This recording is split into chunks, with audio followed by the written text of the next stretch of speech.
আসসালামু আলাইকুম। আশা করি সবাই আপনারা ভালো আছেন। আজ আসছি গ্রামে, অর্থাৎ দেশের কাজে লেগে পড়ছি। যেটাকে গ্রামের অর্থাৎ কৃষকের যেটা প্রধান হাসি সেটা হলো ধান। তো সেই ধান কাটতে আসছি গ্রামে। প্রকৃত যেটা আমার নাম বা যে পেজটা কামলা কাসেম, সেটাই তার আজকের বাস্তবায়ন। এটাই আমরা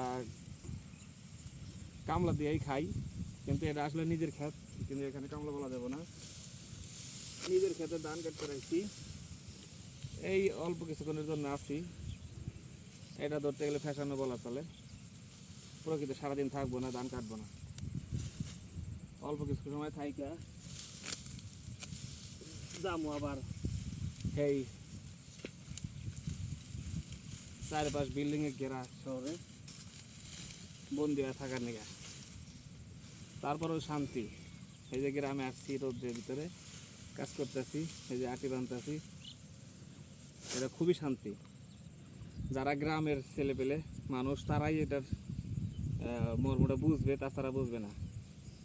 আর আপনারা জানেন আমরা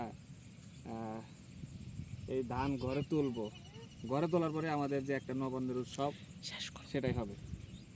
তো আপনারা সবাই ভালো থাকেন, যে যেখানে থাকেন, তবে কেউ কারো কাজ কর্ম নিয়ে কাউকে ছোট করে না অবহেলা করেন না।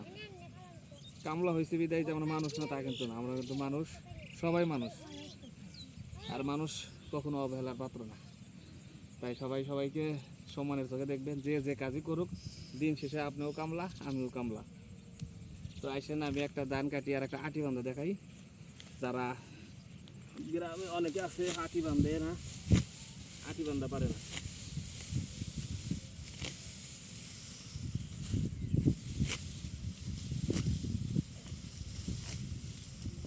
এই দেখেন, কাটলাম, 2 গোছা নেন, নেওয়ার পরে দিলেন এরকম এরকম দেওয়ার পরে বাঁশ দিবেন একটা, গুড়ানি দিলেই সোজা এদিকে যাবে। যদিও বর্তমান মেশিনের যুগ আসছে, আর মেশিন এসে কামলাতে ভাত মেরে দিতেছে, যার জন্য মানুষ আর সহজে কামলা নেয় না, মেশিনে কাটে।